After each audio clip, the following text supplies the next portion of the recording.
Hey guys, welcome back to my অঙ্কন Pompa blog. তো চলো, আমি হঠাৎ করে নদীর পাশে কেন এসে দাঁড়ালাম আর এত লোকজনই বা কেন? তো চলো আগে আমি এখানে কেন এসেছি সেটা তোমাদের বলা যাক। তো গাইস, যেহেতু আমাদের সুন্দরবনে আমরা যেখানটায় থাকি সেখানে কোনো পাম্প নেই, মানে পেট্রোল পাম্প নেই। তো সেই জন্য বোর্ডে এখন আনতে দেবো পেট্রোল। আর এখানে এসে দেখি অনেক লোকজন, আর এই কাকিমাটা তো আমাকে দুধ দিচ্ছিল গরম, কিন্তু আমি খেলাম না গ্যাস হবে বলে। তো যাই হোক, এখানে সবাই কিন্তু পেশেন্ট ছিল।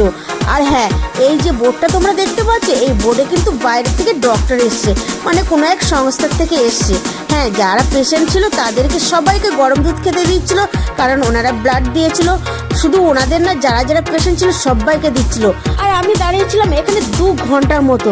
তার মধ্যে দেখতে পাই আমি যে বোর্ডটাতে মানে পেট্রোল আনতে দেবো, সেই বোর্ডটার একটু নিশানা খুঁজে পেয়েছিলাম।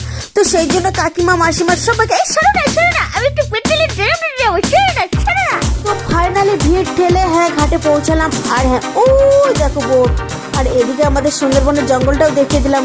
আর বোটটা কাছে আসা মাত্রই আমাকে বলছিল এই পাকে নেমে দিতে। তো গাইস, পাকে নেমে আমি পেট্রোলের ড্রামটা দিয়ে এসে ওখান থেকে সোজা চলে আসলাম এক পুজো বাড়ি। আর এখানে এসে দেখি আমাদের ছেলে সবাই পুজোর প্রসাদ খেতে শুরু করেছে। আর আমরা কি অঙ্কন হরি বল। তো তারপর ফাইনালি আমরা এক জায়গায় বসেছিলাম। আমাদের তারপরে এনে দিল প্রসাদ। এই দেখো, পুজোর এই প্রসাদটা খেতে এত সুন্দর লাগে। চিন্নি প্রসাদ হলে তো আর কোনো কথা নেই। আর আমাদের অঙ্কন কিন্তু 4 থেকে 5 বাটি খেয়েছিল, আর আমিও। আর এই প্রসাদটা এত সুন্দর টেস্টি, সে তো তোমার নিচে খেয়েছো। চিন্নি প্রসাদ। তো যাই হোক, এটা খেতে অসাধারণ লাগে। আর এটা কিন্তু ঘরে বানালে একদম ভালো লাগে না। এটা পুজোর প্রসাদ, পূজার প্রসাদতেই ভালো লাগে। চলে আসলাম। আর এই বাড়ির এই মামিটা বলছে এই তো দিদা আসেনি পুজোতে, তো দিদার জন্য একটু প্রসাদ নিয়ে যা। তো গাইস, তারপর মামির ঠাকুরঘরটা এই যে দেখলাম, আর মামি আমার দিদার জন্য প্রসাদ দিচ্ছিল। আর একটা গ্লাসে করে সিন্নি প্রসাদও দিয়েছিল। এই দেখো, এই গ্লাসটাতে একটা একদম ভর্তি সিন্নি প্রসাদ আর কিছু কাঁচা ফল ছিল। তো এইগুলোই এখন আমি নিয়ে যাচ্ছি ঘরে। তো তারপর চলো কি করলাম তোমাদের একটু দেখাই। মামা, আমি ভিডিও অন করেছি, কিছু বলো। কি বলবো? তো গাইস, সন্ধ্যাবেলা গেছিলাম খালি জাল ফেলতে। আর এই দেখো, এই মাছটা পেয়েছি। এটা হচ্ছে বাটা মাছ। তো শুধু যে বাটা মাছ পেয়েছি সেটা না, এই যে এখানে আছে ছাটি, একটা ছোট ছাটি পেয়েছি। তো এটা অঙ্কন বলছে কি মামা তুমি কিন্তু কাঠি মানে এর মধ্যে কাঠি ঢুকিয়ে দিও। ছাটিটার মধ্যে কাঠি না ঢোকালে ছাটিটা ছোট হয়ে যাবে। মানে ও বলতে যাচ্ছে যে আমি রান্নার পরে ছাটিটা এইরকম হয়ে যাবে, সেই জন্য মাছটাকে বড় থাকার জন্য অঙ্কন বলছে কাঠি ঢুকিয়ে দিয়ে মাছটাকে সোজা করে রাখবে। তো শুধু তাই পাইনি, এদিকে নিয়ে এই যে শুধু তাই পাইনি, এখানে আছে ছোট ছোট কিছু কুচো চিংড়ি মাছ, আর এখানে আছে মৌরলা মাছ। তো যাই হোক, সন্ধ্যাবেলা একটু মানে টাইম করে গেছিলাম, 5 বার জাল ফেলেছি। তো তাতে এগুলো পেয়েছি। তাতে কি হয়েছে, একটু চুনো মাছে তো একসাথে তো চলে যাবে। আর খয়রা মাছ কিন্তু পেঁয়াজ দিয়ে ভাজা হবে, খুব টেস্টি।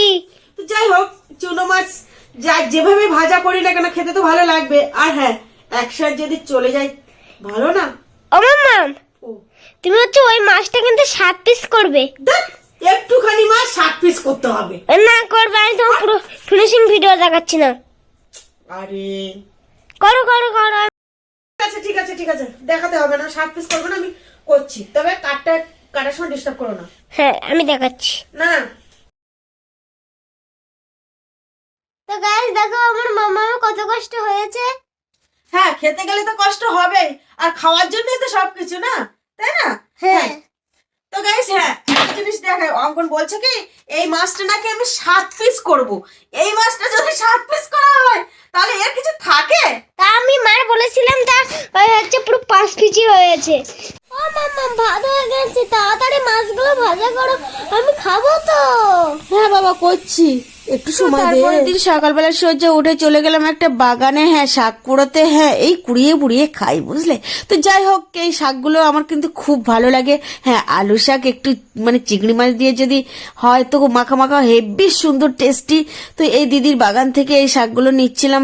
দিদি আলুগুলো তুলছিল। আমাদের বাড়ির পাশের বাড়িটাই দিদির। তো যাই হোক, এখান দিয়ে কিছু আলু শাক নিয়ে নিলাম। আর কুড়িয়ে বুড়িয়ে যদি একটা শাক চলে যায় তাহলে মানে অনেকটা এগিয়ে যাবে না। আর আমি এরকম কিপটিমি করেই খাই। সংসারটা কিন্তু এইভাবে কিপটিমি করেই চালাই। তো যাই হোক, আলু শাকগুলো আমরা চিংড়ি মাছ দিয়ে খাই দুপুরবেলা, তারপরে হ্যাঁ অ্যাক্টিংয়েই চলে যাই। তো গাইস ভিডিও শুটের জন্য রেডি হয়ে এসছে, আর এই যে আমাদের ইন্ডিয়ান আর্মি খেলা করেই যাচ্ছে। হাই আর্মি না। তো তারপর আমরা একটা ফান্ড তৈরি করি, হ্যাঁ 2000 টাকা করে একটা ফান্ড তৈরি করি। সেইখানে একটু বসে ছিল, মিটিং ছিল, সেটাই সেরে এসে সোজা চলে আসলাম ঘরে। একটা জিনিস দেখাচ্ছি, এই দেখো মাম্মাম, তুমি যাবে এখন বনভূমি পুজোয়, তুমি এখন পিঠে খাচ্ছ কেন? তো পিঠে বানিয়েছি, তো একটা পিঠে কি আমি খেয়েছি? এত কষ্ট করে বানিয়েছি তো এখন তো খাওয়া লাগবে। আর হ্যাঁ খিদে পেয়েছে, সারাদিন ভিডিও শুট করে কিচ্ছু খাইনি, এক মুঠো ভাতও পর্যন্ত খাইনি, তো একটা পিঠে খাচ্ছি তো কি হয়েছে বাবা। তো হ্যাঁ গাইস, আমার অঙ্কন ভিডিও শুট করছে। তো যাই হোক, আমরা হিন্দু হয়েও কিন্তু মুসলিম পুজো করি। হ্যাঁ, তো কেন করি সব বলবো। তো চলো এখন আমরা যাব বনভূমি পুজোয়। তো সব তোমাদের দেখাবো বনভূমি পুজোটা কিভাবে হয় না হয়, আর বনভূমি ঠাকুরটাও দেখাবো। আমাদের সুন্দরবনের কিন্তু এটা স্পেশাল ঠাকুর, হ্যাঁ জঙ্গলের দেবী বনবিবি। তো গাইস, এই হচ্ছে আমাদের সুন্দরবনের বনের বনদেবী, আর হ্যাঁ তার ভাই শাহজঙ্গলি, আর মাঝখানে আছে ছোট্ট দুঃখে। তবে হ্যাঁ এই দুঃখের কিন্তু একটা লম্বা কাহিনী আছে, আর এই কাহিনী দেখতে হলে কিন্তু আমার অ্যাক্টর পম্পা চ্যানেলে তোমাদের অবশ্যই ভিজিট করতে হবে। হ্যাঁ, আমার অ্যাক্টর পম্পা চ্যানেলে তোমরা আমার এই যে দুঃখে দেখলে না, হ্যাঁ আর বনবিবি আর শাহজঙ্গলি, এই নিয়ে কিন্তু একটা যাত্রা আছে। তো তোমরা আমার অ্যাক্টর পম্পা চ্যানেলে তাড়াতাড়ি যাও, গিয়ে ভিডিওটা দেখে এসো। আর হ্যাঁ কমেন্ট করতে কিন্তু ভুলবে না কেমন হয়েছে না হয়েছে। আর হ্যাঁ ভিডিওটা দেখলে সত্যি চোখ দিয়ে জল বেরিয়ে আসবে। তবে আমি যখন ক্লাস 4-এ পড়ি তখন কিন্তু এই যাত্রাটা বানিয়েছিলাম। আর হ্যাঁ তোমরা সত্যি একটাবার একটুখানি রিকোয়েস্ট থাকলো এই যাত্রাটা দেখার। এইটা দেখলে তোমাদের চোখ দিয়ে এমনি জল বেরিয়ে আসবে। এটা দুঃখের কাহিনী, মানে ইমোশনাল করে ফেলবে একদম। আর হ্যাঁ এটা কিন্তু সম্পূর্ণ পৌরাণিক। তো তোমাদের কাছে একটুখানি রিকোয়েস্ট, তোমরা তাড়াতাড়ি যাও, হ্যাঁ ইউটিউবে গিয়ে সার্চ বাটনে গিয়ে সার্চ করো অ্যাক্টর পম্পা, আর আমার এই অ্যাক্টর পম্পা চ্যানেলে ঢুকেই তোমরা মানে বনবিবি যাত্রাপালা এটা দেখতে পাবে। তখনই ভিডিওটি ভিজিট করো, তোমাদের কাছে এইটুকু রিকোয়েস্ট। আর হ্যাঁ এই দেখো এখানে আর একটা পুজো ছিল, সেটাতে আবার প্রসাদ নিতে আসলাম, আর আমরাও প্রসাদ নিয়ে নিলাম। আর আমার আঙ্কেল বলছে এই আমাকে প্রসাদ দাও না দাও না, এই ফাইনালি দিয়ে দিল। তো তারপরে এখানে দিচ্ছিল ক্ষীর প্রসাদ। হ্যাঁ এটা ছিল একদম সম্পূর্ণ গরম, আর শীতকালে এইরকম গরম গরম একটু ক্ষীর খেতে কি মজাটাই লাগে। আর এই মামি বলছিল এই চলো আরেক জায়গা দিয়ে প্রসাদ নিয়ে আসি। আমি বলছিলাম না মামি যাবো না, বাড়িতে অনেক কাজ আছে, তো সেই জন্য এখানে দাঁড়িয়েই এটা খাচ্ছিলাম। আর হ্যাঁ খেতে কিন্তু অসাধারণ ছিল, যেমন টেস্ট আর হালকা গরম, খুব সুন্দর লাগছিল। আর আমার দেখো কুকুর চলে আসলো সামনে দিয়ে। তো যাই হোক, পুজোর প্রসাদ খেতে এসেছি, ওরাও তো একটু খাবে। আর আমার অঙ্কনের থেকে একটু খাচ্ছিলাম, আর অঙ্কন হাঁক দিচ্ছিল মাম্মা খেয়ে না খেয়ে না। তো আমি তো লোভী, আমি সেই জন্য ওর থেকে একটু খেয়ে নিলাম। আর হ্যাঁ ফাইনালি আমার থেকেও কিন্তু ওকে আমি দিয়ে দিয়েছিলাম, এই দেখো। আর এখানে একটু আরেক জায়গায় এসে সেখানে নিচ্ছিলাম সুজির হালুয়া। আর দেখো সবাই কিন্তু আমার দিকে কেমন ভাবে তাকাচ্ছিল। তোমরা কি ভিডিও করতে, আমার একটা ভিডিও তোলা না দেখি। তো গাইস এই যে এতগুলো গুটিয়ে নিয়ে এসেছি। তো যাই হোক এটা বনভূমি ঠাকুরের প্রসাদ। তো চলো ঢালা যাক কতটা হয়েছে দেখি। তো গাইস আমাদের সুন্দরবনের মানুষরা হ্যাঁ জঙ্গলে যায় মাছ কাঁকড়া ধরতে। আর হ্যাঁ মাছ কাঁকড়া ধরতে গিয়ে বাঘের কবলে পড়ে, আর সেই জন্য জঙ্গলের দেবী বনদেবীকে স্মরণ করে। হ্যাঁ বলেছিলাম না হিন্দু হয়ে মুসলিম দেবীর পূজা কেন করি।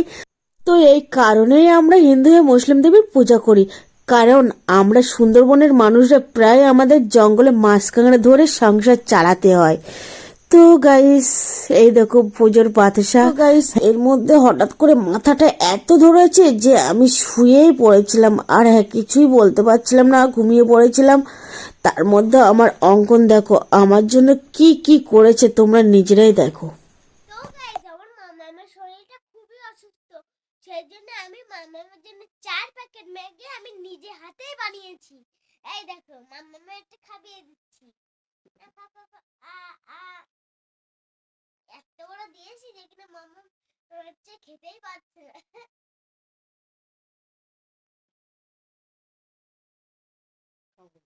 তো তো গাইস আমার অঙ্কন এখন খেতে থাকুক, তোমরা ততক্ষণে এরকম সুন্দর সুন্দর ব্লগ দেখার জন্য আমার চ্যানেলটাকে যা যা করার আছে করে দিও।